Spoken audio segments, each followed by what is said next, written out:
Well, and there's this classic quote that gets attributed to Lao Tzu that's to gain knowledge, add things every day; to gain wisdom, subtract things every day, or something to that effect. Dr. Leidy Klotz is a professor at the University of Virginia. He's the author of the book Subtract, the Untapped Science of Less. You're listening to The Science of Creativity, a podcast about art, design, and invention. In this episode, we talk about how his research contributes to our understanding of how to approach and solve problems, and how to change and innovate. If you like our conversation, I hope you'll subscribe to The Science of Creativity and click like and rate the show. It helps people like you find the show. Now, here's our interview.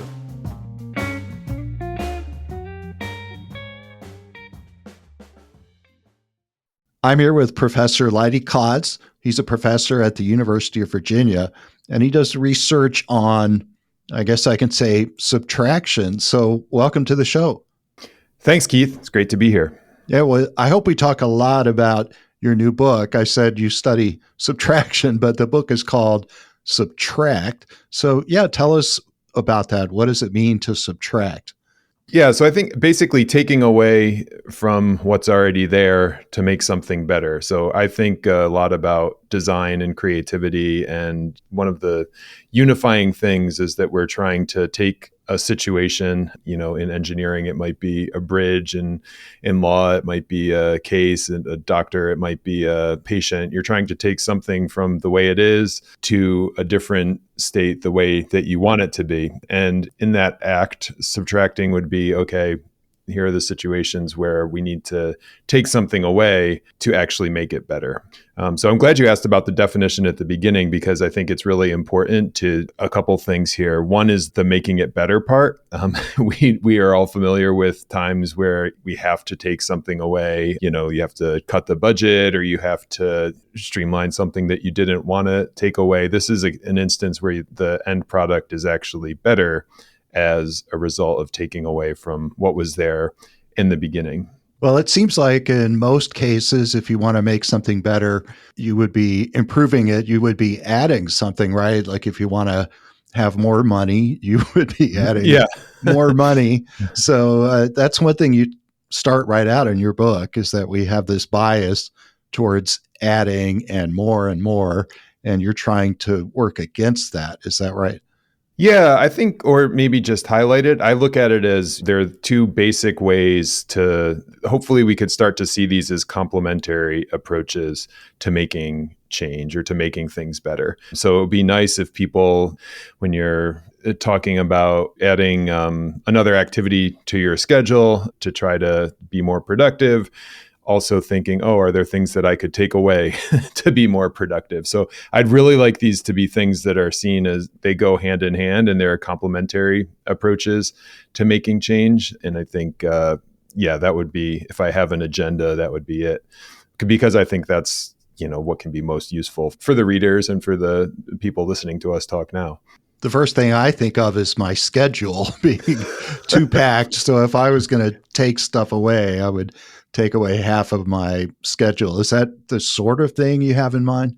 Yeah, we did all sorts of studies. So this was research that was inspired. And I'll give another example. This has been proven a really useful example for people understanding the concept, but it's also a true story. I was playing Legos with my son. He's 10 now. He was 3 at the time. We're basically making a Lego bridge. And the problem that we had was the bridge wasn't level. So one of the columns was shorter than the other column. And I went to solve this problem. I turned around behind me to get another block to add to the shorter column. And when I had turned back around, he had removed a block from the longer column.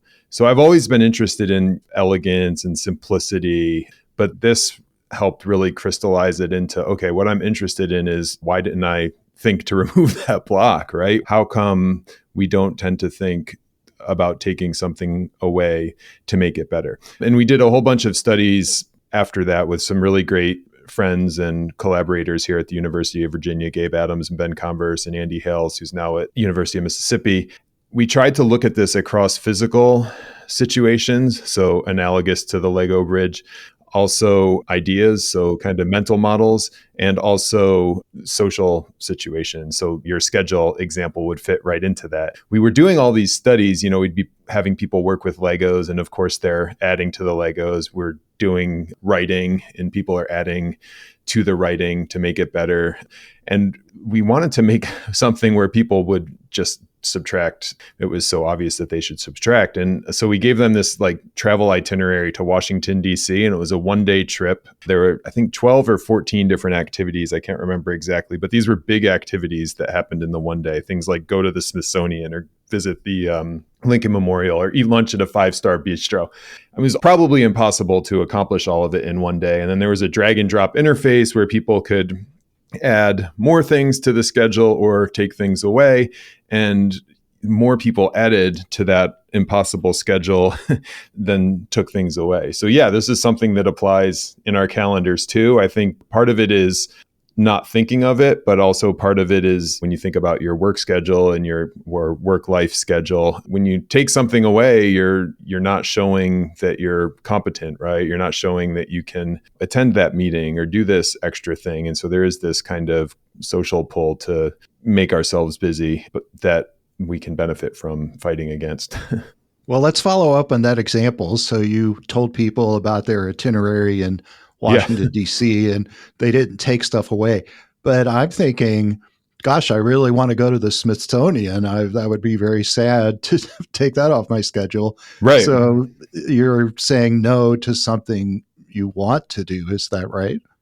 Yeah, I think in this case, that's the maybe taking away smaller things to make the overall situation better. So it's so yeah, in that particular study, and we were very careful not to make judgments about whether these are things that people should or shouldn't be doing. So we had a whole series of observational studies that just checked, okay, are people adding or are they taking away? And ultimately, all of these studies, no matter how much people seemed to be adding and it seemed to be, okay, that doesn't seem to be what they wanted, we didn't know, right? If you want to just add a couple more things to your DC trip and maybe you like going and having it be a whirlwind and don't want to spend a ton of time at each place, maybe that was a good addition for you. So that's a really great question. I mean, I think it points out one of the reasons we didn't stop at observational studies and studying this tendency, because all of those studies could be explained by, hey, the person just wants to do this, right? And if the person just wants to do it for whatever reason, it's not necessarily something that they're overlooking or something that they're missing out on. They're choosing the option that works for them. Is it sort of like a personality trait? You don't talk about that in your book, but, might there be some people who like to have more stuff in their schedule, other people who feel it more pain at being busy all the time? So you could pick one or the other, I guess.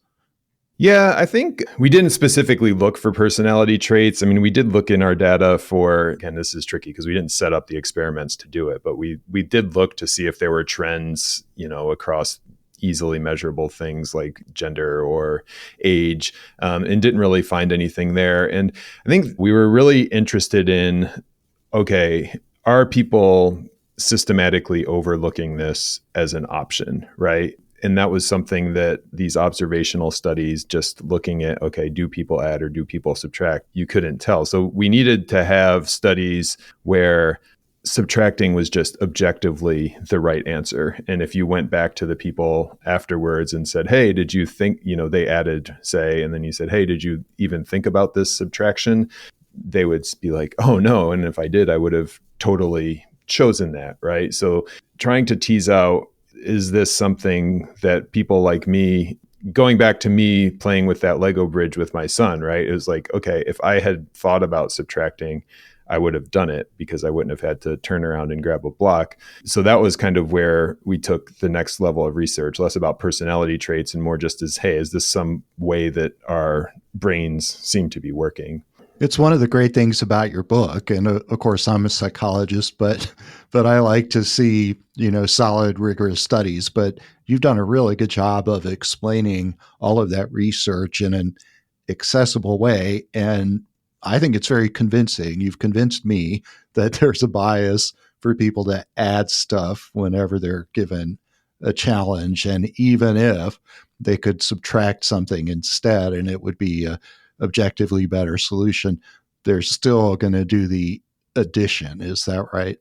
Yeah. So we have this tendency to overlook subtraction, right? And then after that, there are all these reasons that we might not pick it, right? And so for the purposes of the research, finding that we overlook it is useful for identifying a bias.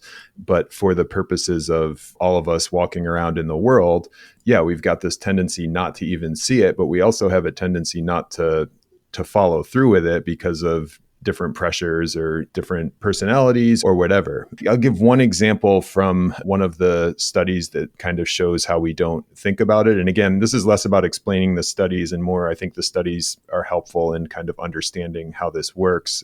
One way that you could pick apart the Smithsonian example or the Lego example or any of these other kind of, even the writing example is, yes, maybe people just like to add. Also, maybe we've just learned to add in those situations because of our exposure to them. So we wanted to have studies where people hadn't been exposed to this setup before. So it was a new situation. And also studies where subtracting was just the right answer objectively. And so we created these grid patterns that you could display on a computer screen, and they were broken up into 4 quadrants. And then basically there were different variations of the patterns, but the common theme was that they had an asymmetry in one quadrant. So there'd be extraneous marks in one quadrant of the grid pattern. And then the task we gave people was to make the grid pattern symmetrical from left to right and top to bottom. And so for all of these, one way to make it symmetrical was to add to 3 quadrants. The other way to make it symmetrical was to subtract from 1 quadrant. So this is a situation where, we could tell them to do it in as few clicks as possible. Subtracting was advantageous. We even could give them money and take it back for each click, right? So it's incentivized. And we could ask them after they took these tests, hey, did you think about the subtractive option and would you have chose it if you did? And so for these grid patterns, we saw the adding again, and it's evidence that people aren't even thinking about the subtractive option. They're overlooking this whole class of ways to solve their problem or to change their situation and just adding and moving on. So that's the kind of thing that we found to show that this is something we don't even think about. Right. It sounds like it's really just something about how the mind works. It's just our natural instinct, I guess you could say. Exactly. Yeah. I think that's a fair way to put it. So how can you, I guess, would you suggest that we retrain ourselves? I mean, what if you remind these people, you say, hey, you could take something away. Why don't you be sure you consider that? Yeah. I mean, well, you're retraining them in the first 15 minutes of this podcast, right? just knowing about it. I think, and quite frankly, I think one of the great values of the research and the book is just like introducing this as a concept, right? And it makes sense intuitively as a concept, but having it be its own thing. That's why I appreciate how you started with this question about, what is it? What does this mean? Because you can't do something if you don't even know what it is. And so like having this category of options, that's helpful.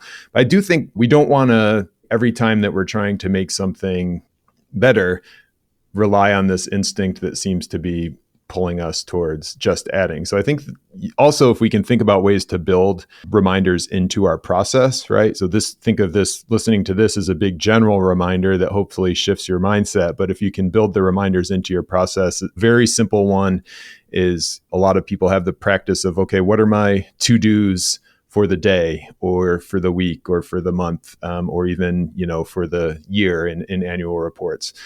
As you're doing that, can you force yourself to think about stop doings too, right? So now you're giving yourself permission to subtract. You're also reminding yourself that subtracting is a way to make your productivity better. So I think building in those kinds of reminders can be a really helpful way to overcome this. And also, I'd like to think that if you have this concept in your head, right, and then you build in the reminders so that you're practicing it in some cases, you might become more likely to use it in other cases as well. one of the first things I thought of when I was reading the book is it's kind of humorous, but every year for many years when I was making a New Year's resolution, Yes. my resolution would be say no more often. Oh, that's awesome. Yeah. All the requests I get to do stuff, like I'm sure that happens to you as well. So, but that's not really subtracting, right? That's just not adding. Yeah, my friend Ben had this. So he's a co-author on the research, but like you is a professor, and me, like me, is a professor, and so same basic things. And he emailed me one day and said, "Hey, I'm taking our research to heart, and I just said no to one of these things that was less productive than the other things that he was doing." I said, that's the exact thing to him back. I said, "That's great, Ben, but you didn't actually subtract, right? You just didn't add." Subtracting would be looking at what you're currently doing and taking away from there. And it's comical, but it's also gets to how much of a problem this is, right? Because if your only options are add or don't add, you're only going in one direction, right? You're only going to have more and more and more and more stuff. And so you've got to figure out how to also take away from the current state. I think we almost talked about this earlier, but I think it's worth bringing up at this point. I think if you look at your career, it's a nice model that kind of applies in other cases as well, where I think there's an argument to be made that for a long time, adding was the better option, right? You can look at that from like an evolutionary standpoint. You can look at that from like a cultural evolution standpoint. If there's no road between two villages, it makes sense to build a road. If there's no kind of reporting structure in an organization, it makes sense to add a reporting structure. It's only once you have the built up civilization or the built up organizations that these subtractions become more likely to be a way to make things better.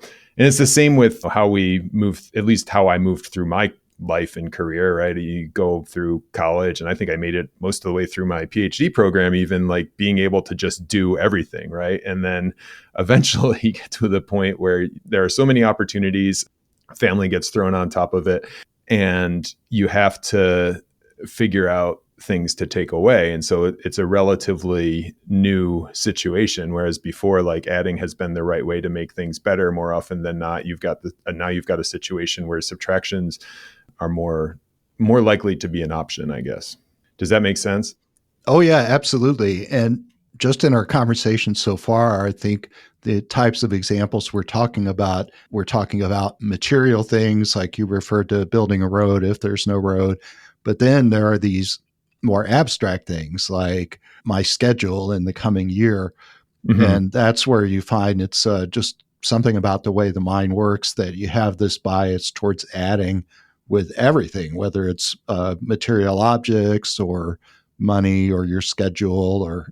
Well, you've done such great work in education too. I'm fascinated by adding to our mental models and how hard it is to take away wrong ideas. And I mean, it's like a core idea in psychology. And one of the things I talk about in the book that I was fascinated to learn about in that research was this idea of subtracting misconceptions, right? And so it makes perfect logical sense that you would want to know what misconceptions people have about science, for example, when they come into their high school physics class. And the first thing you would want to do is get rid of those. But that's an incredibly hard thing to do. And not just for high school students learning physics, but for somebody like me to say, okay, what are my core beliefs and which ones, or the core things that I think I know, and which ones should I get rid of? And I think it's hard, but it can be incredibly powerful. I mean, people ask me for an example of that one, and I never thought like America was this like perfectly level playing field. But I do think that seeing your kid go to kindergarten and then see the other kids around your child, and you realize the things that you're doing for your child that other children may not be getting, right? And just this subtracting this idea that, oh, everybody kind of has some agency in where they end up. And, obviously I think we have a lot of that here, but it's not nowhere near perfect. So anyway, I just think that that's like an example of a powerful subtracted mindset and how it can change things going forward. But boy, if we could figure out ways to do that more, I think that could be amazing. You're listening to The Science of Creativity, a podcast about art, design, and invention. If you're enjoying the episode, I hope you'll subscribe to the podcast and rate the show and leave a comment because it helps people like you find the show. You can find The Science of Creativity on all podcast platforms.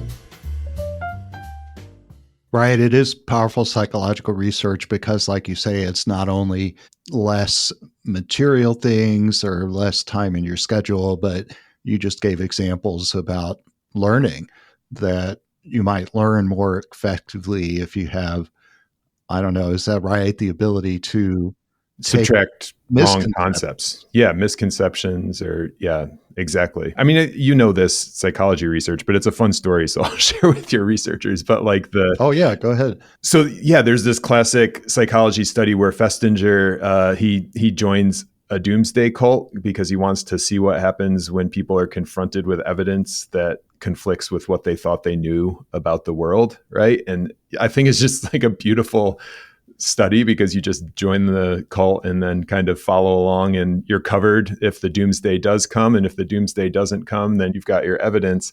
And so, obviously what happened, the doomsday didn't happen. And he's sitting there with the cult members at midnight and they're kind of debating what's the official clock of the apocalypse. And then it's clear that the doomsday isn't going to happen. They're just sitting around until about 4 a.m.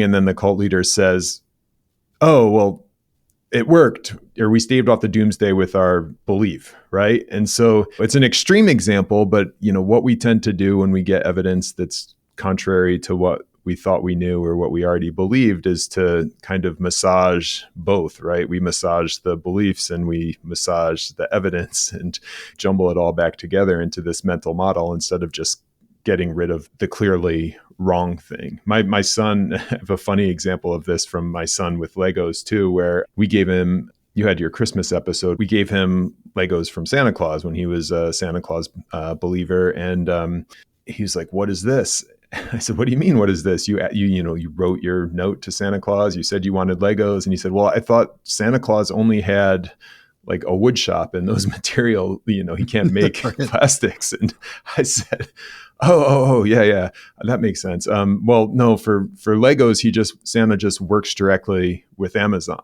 right? My son was just totally fine with that, right? Because okay, now I don't have to get rid of this belief, and I can, I know about Amazon, I know about Legos, I know about Santa Claus. Let's just move along here, and we all kind of do that to some degree. I like your examples from education. You talk about constructivism, and I'm an education researcher, and we all are advocates of constructivism, which loosely defined means that people learn best when they create their own understandings or create their own knowledge. And it seemed like you were a little bit critical of that idea that learning is adding more knowledge. Could you say more about that? Yeah, I mean, I'm not critical of constructivism. I think, I'm certainly not a learning scholar. And so my main point there, I think, is that look, it's called constructivism, right?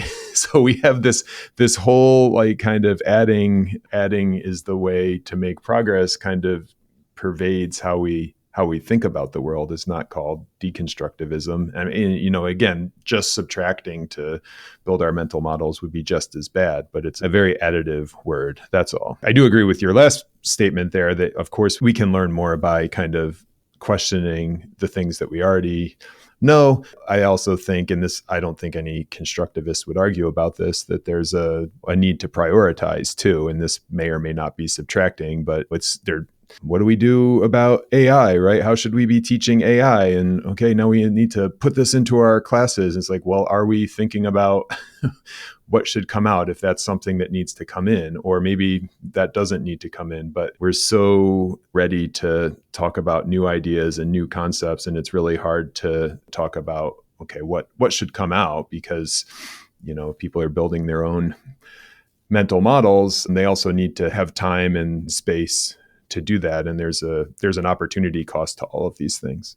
Well, your account of learning, actually, it resonated with me that I think it's kind of a stereotype that people think about learning is that it's a matter of acquiring more and more information. So if we just put more stuff Right. in our heads, then we'll be more educated because our brain will be filled with more stuff. And I would say the research shows that's not the way to think about learning. And you make that point too, that you say good learning isn't just about adding more stuff. It's about reconfiguring, right, what you already have. Yeah. Well, and there's this classic quote that gets attributed to Lao Tzu that's to gain knowledge, add things every day; to gain wisdom, subtract things every day, or something to that effect. The amount of information that we have, people talk about how much information we have now, which is great, but we also have to kind of be diligent about filtering it. And there's some fun kind of quotes from Xerox machines were coming around where people are talking about the same problem, where it's like, okay, we have so much information. What do we do about it? So it's not the information is the problem. It's that we need to be able to prioritize. And I agree with you 100% there. It's a hard thing though, as a professor and working with your students about it, because I think of my classes as introducing like 3 concepts and maybe just one concept that I want them to understand 20 years from now. But you also just don't want to deliver those 3 concepts. You want to help people understand them and experience them. So I do understand that there's a pull to try to show that you're doing a lot. It's this tension with education where the instructor always wants to squeeze more in. And we talk about coverage. We need to cover this and this. And we know from research that most learners are going to forget it all anyway. So if we just, if they remember one big thing from that semester in college 10 years ago, you're doing pretty good. And they're not going to remember 100 little things.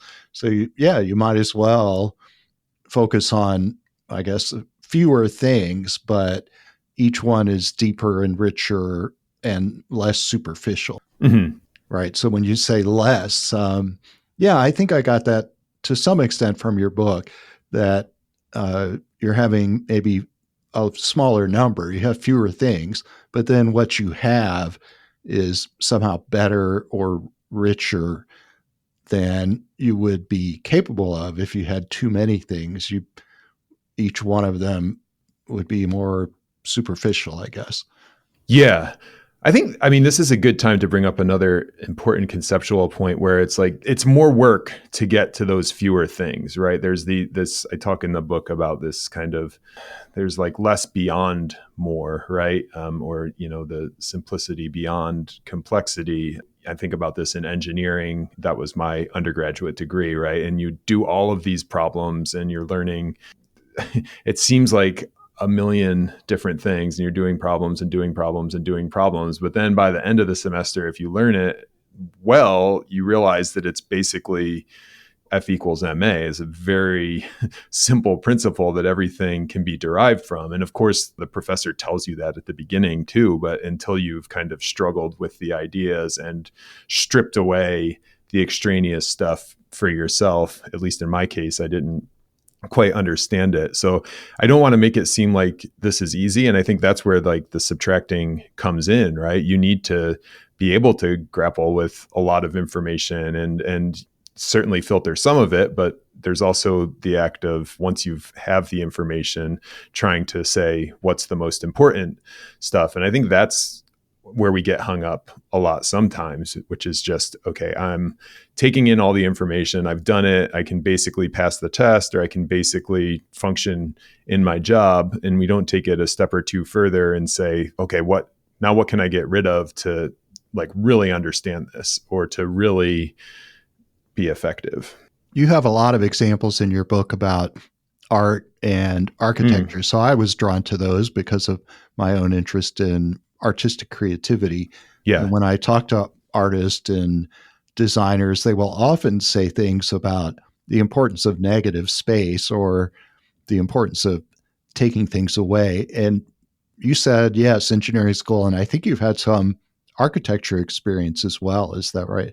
Yeah, I have a joint appointment in architecture, and it's been really interesting to just see the different approaches to a very similar problem, which is the built environment between civil engineering and architecture, at least. My favorite example from the book is probably the like Maya Lin's Vietnam Veterans Memorial. And it was really fun to scrutinize it for the book. I'd seen it in person, and it's incredibly moving.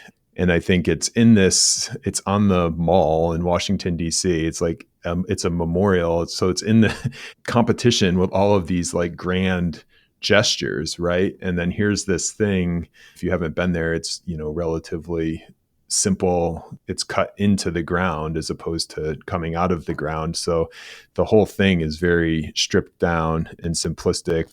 There's not ornate at all. It's very elegant. But then by subtracting, and this is my interpretation, I forget if this was in Maya Lin's words or not, but I do think that the stripping down all of that stuff, and then they list all of the names of the dead or missing from that war on the monument, and that becomes incredibly powerful as a result, at least in my interpretation. And so I just think it's a really cool example of the power of subtraction, and it's an incredibly moving monument as a result. So I think that's a neat example from the art world. In your book, you mentioned several times this concept of minimalism, and you bring up Marie Kondo and this decluttering homes. And that sounds like exactly what you're talking about, right?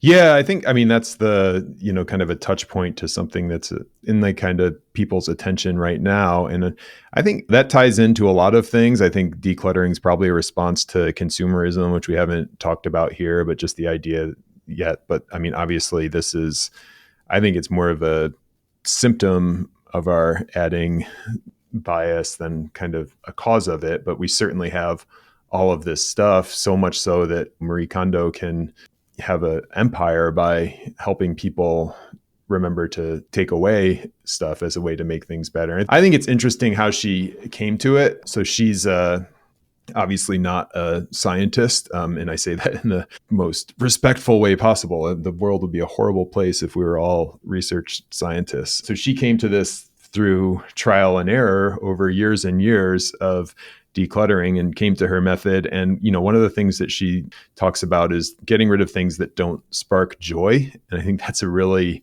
key point here, is that she's flipping this around to show that getting rid of things can actually make us happy, and having too many things can make us unhappy. And I think her ability to kind of tie it in to that emotion is a really powerful reminder, analogous to kind of subtracting as a way to make things better. But also, this is a path to happiness. Or joy. It's not just balancing the budget or making sure that you have enough space. What we get from your book is really this deeper framework. I think it's a deeper understanding, because all these different phenomena, like decluttering your life, or like clearing out your schedule, or learning by reconfiguring and taking away misconceptions, they seem like very different things. But in your book, you show how they're all related. Yeah. I mean, I'm glad you took that away. And I think that was the fun in writing it, was kind of exploring how they're related.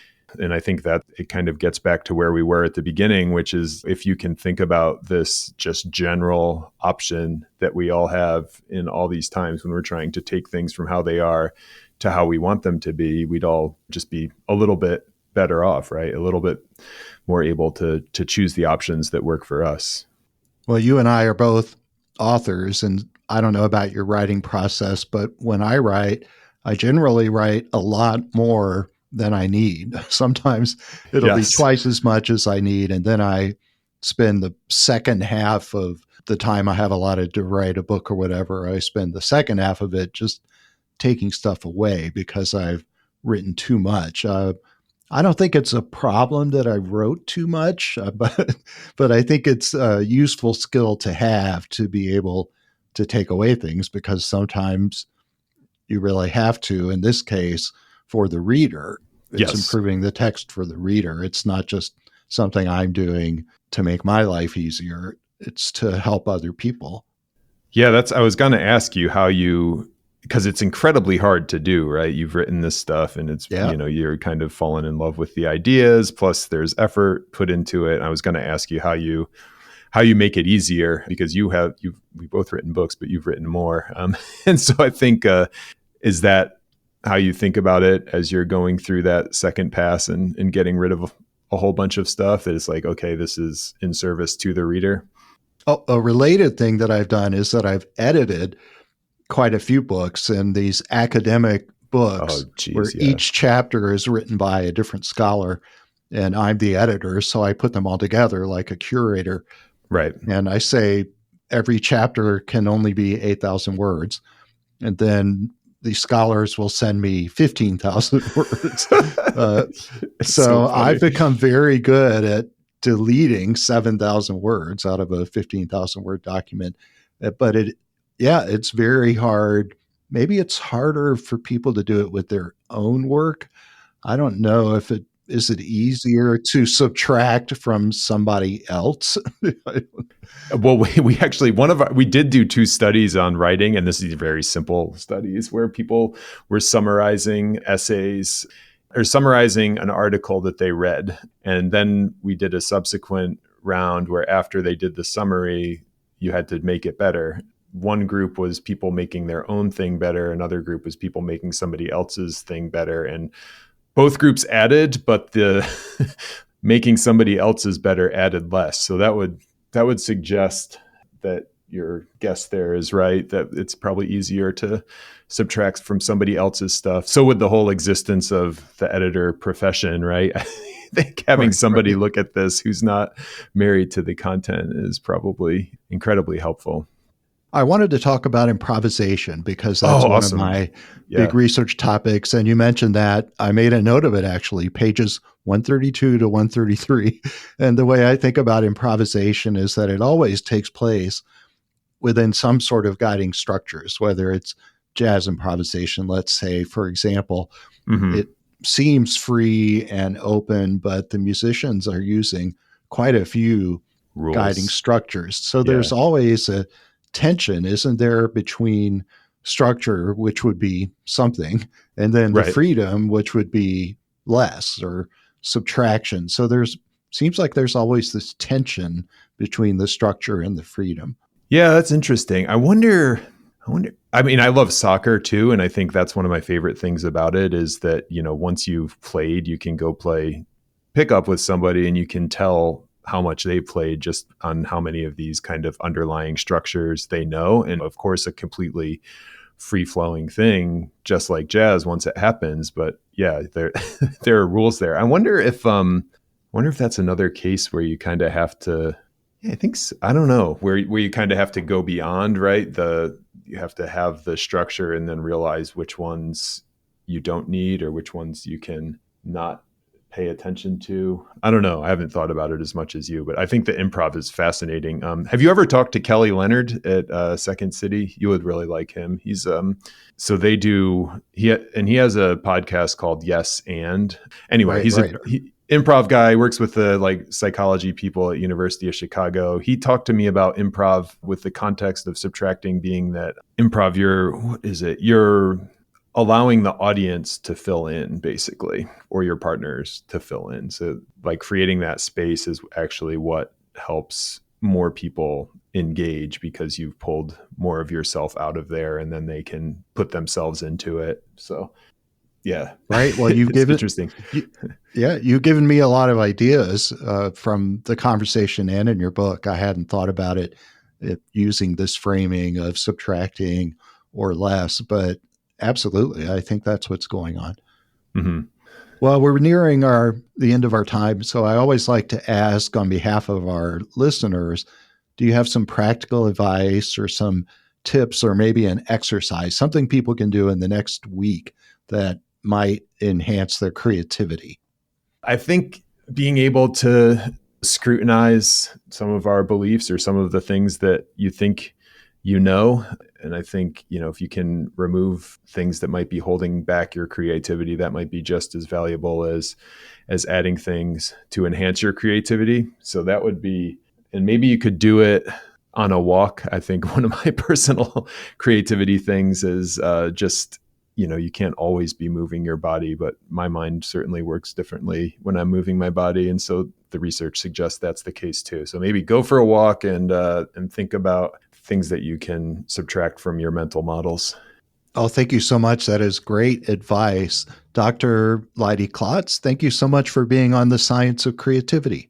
Thanks for having me, Keith. This was an incredibly helpful conversation for my own thinking. So I appreciate your contributions and your audience's contributions to that. Thank you.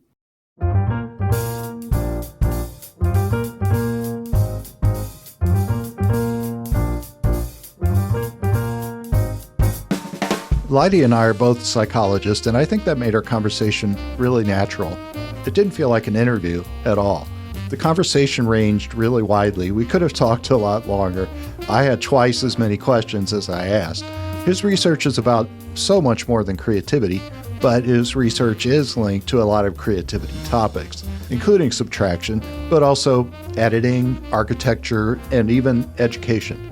Please take a look at Dr. Leidy Klotz's book, which is called Subtract, the Untapped Science of Less, and visit his website at leidyklotz.com.